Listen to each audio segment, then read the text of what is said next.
trains, whatever the hell this thing is, and trains. Welcome to post-apocalyptic Russia. Welcome to Metro Exodus.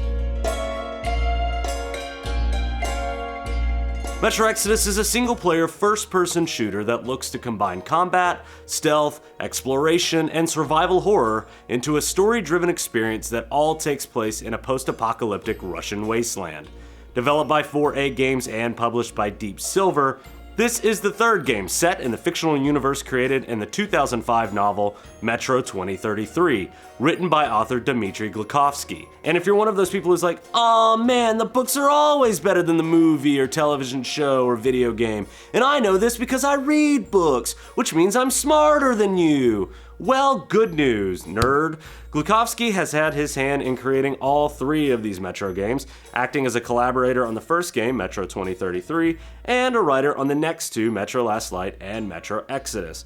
Glukhovsky, who is a big fan of the Fallout series by the way, recently spoke to VG247 about the difference between Western apocalyptic stories versus those from Russia. Where Western stories tend to have an element of hope in the lawlessness of the apocalypse, Glukhovsky explains that for Russians, this incredibly nostalgic, bleak, regretful tonality of the Russian post-apocalypse stems from the fact that we had this feeling, just like people in the Dark Age and medieval times, that the golden age of civilization was long gone, and you were looking into the past with a great nostalgia. You fear the future, because you know for sure that every tomorrow is going to be worse than every today. You look back with awe and admiration and nostalgia, and you miss all these days. You understand they are gone forever, and you have no hope or future. In case you're wondering, Glukhovsky also does kids' birthday parties. In the Metro series, the player gets to experience this sense of fun hopelessness via the main character, Artyom, a survivor who starts out in the Moscow underground 20 years after a nuclear war. In the previous games, Artyom deals with threats from both above and below the Russian city in the form of mutants, communists, and Nazis, as well as weird telepathic humanoids known as the Dark Ones. In Exodus, however, Artyom finds himself above ground and leaving the metro in Moscow, headed east with a group of soldiers known as Spartan Rangers, who sadly don't look anything like this. I feel like this is a missed opportunity for the game, but hey, I digress. Together, they live and operate from the Aurora, a steam locomotive that acts as a home, a safe haven, a mode of transportation, and a spot to get to know your crewmates a bit better. Think of it like a Russian version of Serenity from Firefly, only with more vodka, Russian cursing, and some mutated bears. And make no mistake, this excursion above ground is a big change for the series.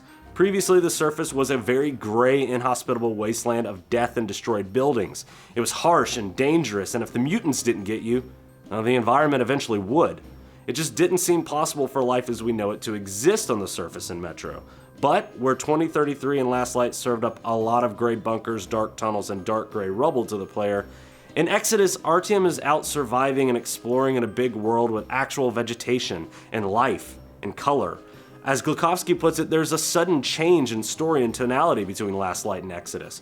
In Last Light, all you know from the plot is that life is not possible outside the metro, and that's precisely why people fight tooth and nail for every square inch of land and every drop of water and fresh air. How come in the trailers for Metro Exodus, you all of a sudden see this armored train going through huge Russian territories? Not even wastelands, but something that looks very inspiring and beautiful and not contaminated. And according to 4A Games, the story of Metro Exodus takes place over 1 full year, which means Artyom and the player will get to experience the post-apocalyptic countryside from the bleak nuclear winter through nuclear spring, nuclear summer, and nuclear autumn. With open-level designs and a dynamic day-night cycle, the developers of Exodus stress the importance of player choice in completing their objectives. For example, doing a mission during the day means a higher chance of running into rival groups, while at night the monstrous mutants are more active. The players can also choose to go stealthy and remove threats quietly, or they can say "fuck it" and bring the pain via some run and gun action. Or in my case, you try to go stealthy until you screw everything up, and then you run and gun. You can also seemingly customize your weaponry to the nth degree in Metro Exodus. In one trailer, the developers show how you can take an old beat-up pistol, throw a cool stock, a long barrel, and a scope on it, and somehow turn it into a badass sniper rifle. Now, I have no clue if that's actually possible in the real world because my parents never let me read the Anarchist Cookbook, but apparently it's possible in the world of Metro, and yeah, that's enough for me. The game is currently available on Xbox One, PS4, and PC, but it is important to note for PC players that Metro Exodus has a year of exclusivity on the Epic Games Store. Citing Epic's far more friendly revenue split of 88%, the game was removed from Steam and listed on the Epic Store for $50 here in the US, despite the fact it was available for pre-order for $60 on Steam for a number of months.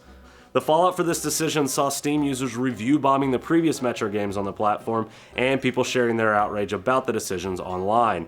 Of course, it's too early to tell whether the fallout from this exclusive deal with Epic has hurt sales numbers or not, but it is something to keep an eye out for in the future. But what are your thoughts? Have you played Metro Exodus yet? If not, are you going to pick it up? Let us know down in the comments below. And of course, if you like what you saw here today, give us a like, give us a subscribe. I've been Aaron Porter, I want to hug you like Big Fuzzy Siberian Bear, and this is Inside Gaming.